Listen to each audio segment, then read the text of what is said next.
So I understand you want to learn a little bit about accents. Well, I love accents. I want to tell you a secret before I go forward.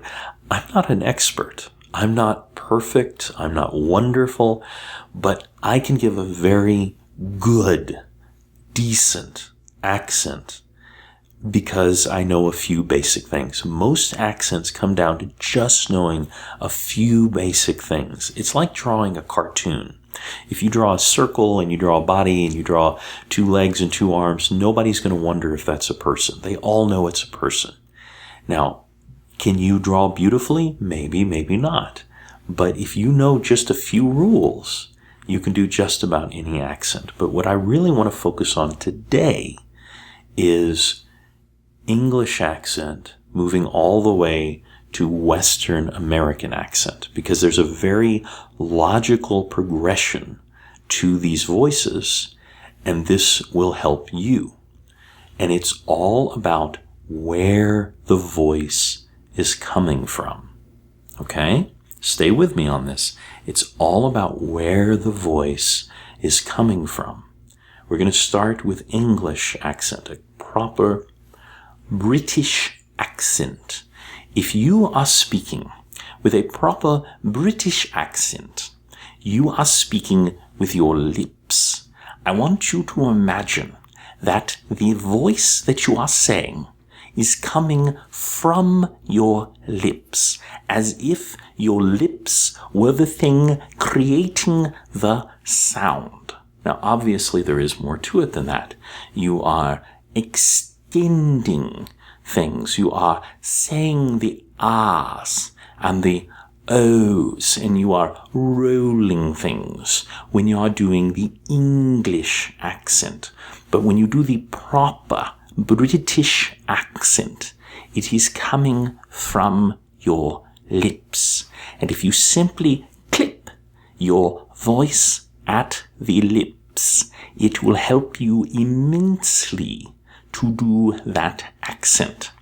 My favorite for doing the proper British accent is to sit in sullen silence in a dull, dark, in a pestilential prison with a lifelong lock, awaiting the sensation of a short shock from a cheap and chippy chopper on a big black block. Now, what I recommend for you is that you find any phrase that you like to get you into that accent, whatever that accent is. For the British accent, it should come from your lips. Now, when you go more into a Cockney accent, when you go into more like a sort of a rough British accent, going more into Cockney, it goes further back into your mouth. It's actually coming out of your mouth. There's a little bit in the nose, there's a little bit in the back, but mostly think about it coming from right there in the middle of your mouth. It's coming from right in the middle. Now, there's all kinds of things you can do by dropping the R's, by not saying the beginning of things like Av and all that fun stuff when you're doing a Cockney accent, but it's coming from inside your mouth when you're doing that. So if you think of it that way, it'll really help you get into that Cockney accent. Now, is this a perfect Cockney accent? Hell no, it ain't. It's just okay. And of course, someone who's actually from England would say it's horrible. But that don't matter. You're just doing this for fun. You just want to be able to reproduce the accent. And if you carrot corn from out of your mouth, you're going to find it much easier to do. Now, interestingly, if you go to Australia, of course, the Australians, they've got an accent that's based off the Cockney, but it's going further back. It's going further back into the throat. It's closer to the American accent, and it's gone down back in the throat a little bit more. You're too right. Yeah, that's not a knife. That's a knife. Now, I know some Australian people, and I assure you almost none of them speak that way any more than someone like myself, who's from Texas, talks like the way you think a Texan talks. Of course, there are a few, but it just goes further back into the throat for doing a broad accent. That's what all of these are, really, are broad accents. They're caricatures of the actual accent, but that's what will be understood to the broad audience. So again, remember, we're starting with the lips. In the British crisp accent, we're going back to Cockney in the middle of the mouth. We're going a little further back for the Australian accent. And then we're jumping over the pond and we're going to America. Now, for accents that are in the Northeast, obviously there are incredible distinctions. Even separate areas of New York have different New York accents. Of course, Brooklyn has its own accent. All of these places have very unique accents, and any of those people would want to punch me in the face for lumping them all together. But what we're doing here is a broad Northeast American accent. And that's where you bring it up in the nose. That's where you think about your park, your car. I'm gonna go and I gotta get over the 240 and 63rd. I gotta get over there before my mother. She's driving me crazy. I don't even know what to do. It's driving me nuts. You gotta get that up in the nose. The more up in the nose, that's where you get it. And you're killing me. That's where you want to find that New York accent, is up there. And of course, you can always say, park the car. That's more of a Boston accent, but for what you're trying to do here, you're going to be fine. Now, this is where it gets fun. Of course, the standard American accent for newscasters is called a non-accent accent, and it exists just slightly further back in the throat. It is not in the mouth like the Cockney accent. It's actually in the throat, and it pronounces things very well. And this is the way you think of the traditional newscaster and anchorman from 10 to 20 years ago, all the way back to the 50s. Before that, there was actually the transatlantic accent, which is what you think of as old-time radio.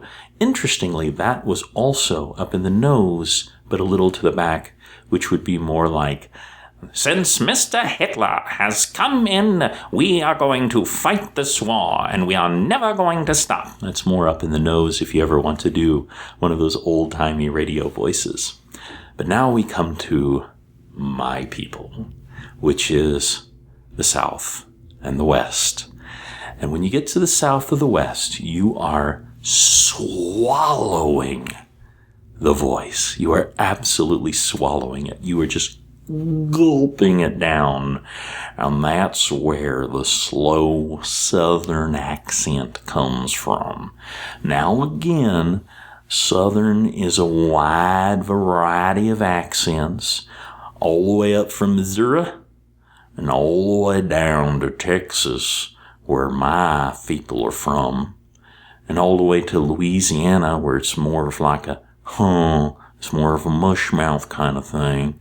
But if you swallow your voice and you kind of act like it's not quite making it out of your throat, that's more of the classic Southern accent. Now, if you come in and try to mess with my cattle, I'm gonna pull out my 6-shooter and fill you so full of lead, you're gonna be able to write with... Well, I'm not gonna say that phrase, but you know what I'm talking about. And just as a final little cap to that, if you go all the way back in the throat, but you stop trying to swallow it, it just kind of hovers right at the top of your throat. That's the... dude, that is the Southern California accent. Oh, brah. I was going out to the California coast the other day, and I caught some wicked awful waves. Yeah, that's in the back of your throat. But the southern accent is further down and more swallowing, whereas the western California accent is in the back of your throat, but it's a little more airy. So remember, obviously there's lots of work to doing any accent. But what I want you to remember is if you just start with the lips, you can get beginning on the British accent and go back into the mouth for the Cockney and go a little bit further back for the Australian accent and then come up to the nose for those northeast accents. Come in and gonna park that car and get over here and get out of the way, and then come down in the throat for those southern accents and just swallow it into the back, but make it a little more breathy for that dude West California accent. So I hope that you have a righteous day, and I look forward to speaking with you soon.